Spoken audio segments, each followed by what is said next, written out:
మనం చూసినాం పాత రోజుల్లో మనం చూసినాం, పోయే రోజుల్లో మనం చూసినాం, చెప్పుల లైన్లు పెట్టుకున్నాము, టోకన్ల సిస్టమ్ పెట్టుకున్నాము, చాలా జనాభా ఉంది. ఈ ఆధార్ వెరిఫికేషన్ కానీ ఏదైనా వెరిఫికేషన్ కానీ కొన్ని కిలోమీటర్ల లైన్లు ఉన్నాయి.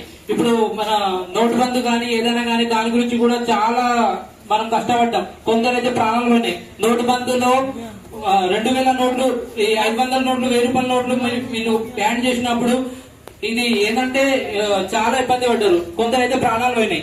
అదే ఇలాంటి టెక్నాలజీ మన దగ్గర డిజిటల్ హబ్, పల్లెల డిజిటల్ హబ్ ఉంటే మేము వాటికి వాళ్ళతో దీని ద్వారా మేము వాళ్ళకేమో సేవ చేస్తాము.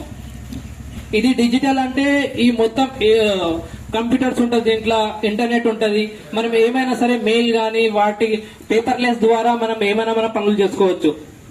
ఇప్పుడు ఏదైనా ఆధార్ కార్డు ఏదైనా మనం అప్లికేషన్ పెట్టాలంటే Aadhaar card, pan card, ration card వాటికి 2 రూపాయలు పెట్టాలి. 6 రూపాయలు, 7 రూపాయలు, 10 రూపాయలు దానికి అయితే ఒక్క మనిషి దగ్గర 10 రూపాయలు. కొన్ని వేల లక్షల మంది ఉంటారు. పేపర్లెస్ చేయాలి.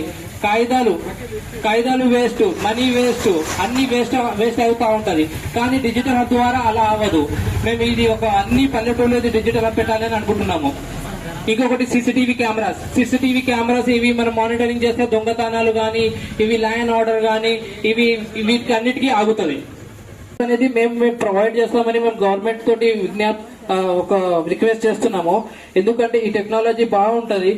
ప్రతి ఒక్క పల్లెటూరులో ఇలా పెడితే బాగుంటది. ఇప్పుడు సిటీస్ కి అయితే మీ సేవలు, ఆధార్ సెంటర్లు అవి A to Z అనేది వాళ్ళ దగ్గర ఉంటది. ఒక జాగాలో వాళ్ళకు జిరాక్స్ మిషన్లు కానీ అవి కానీ ఇవి కానీ అన్ని ఉంటాయి. కానీ మన దగ్గర అయితే ఏముండవు. వాళ్ళ దగ్గర అయితే మెట్రో ఉంటుంది, మన దగ్గర ఏముండదు. మనం నడుచుకుంటా పోవాలి. ఆటో ఫెసిలిటీస్ కూడా ఉండదు. అలా ఫెసిలిటీస్ వాళ్ళకి ఇస్తున్నారు. కానీ మనకు ఒక డిజిటల్ హబ్ ద్వారా చాలా చాలా లాభాలు ఉన్నాయి. ఫస్ట్ లాభం ఏంటంటే బెగ్గర్స్, దీని ద్వారా మేము ఎంప్లాయ్మెంట్ కూడా ఇస్తున్నాం అంటున్నాము. ఇప్పుడు పల్లెటూరులో మేము మా సార్ కొన్ని ఫుడ్ డొనేషన్ చేస్తున్నారు. వాళ్ళకి మేము అడిగితే వాళ్ళు ఎక్కడి నుంచి వచ్చారంటే 90% పల్లెటూరు నుంచి వచ్చారు. ఇప్పుడు పల్లెటూరులో అభివృద్ధి చెందితే స్మాల్ స్కేల్ ఇండస్ట్రీస్ పెడితే వాళ్ళకు వాళ్ళ జీవితంలో వాళ్ళకు పనులు కల్పిస్తే వాళ్ళ జీవితాలు వాళ్ళు బతుకుతారు. కానీ వాళ్ళకు వదిలేసి ఏం లేకుండా ఊర్లో చేస్తే వాళ్ళు ఏం చేస్తారంటే ఇక్కడ ఏం లేదని బయట పోయి వాళ్ళు బతుకుతారు. బయట అనేది జాగా ఉండదు వాళ్ళకు, సిటీ యాక్సెప్ట్ చేయదు వాళ్ళకు. వాళ్ళ పనులు కావాలి, అవి కావాలి, ఇవి కావాలి. ఒకవేళ దొరకదో అలా చేసి వాళ్ళు ఏం చేస్తున్నారంటే అడుకొని తిని ఒక స్ట్రీట్ లైట్ కింద బతుకుతున్నారు వాళ్ళు. అలాగే చనిపోయినా కానీ వాళ్ళ యొక్క శవాలు కూడా GHMC వాళ్ళు దహన సంస్కారం చేస్తున్నారు.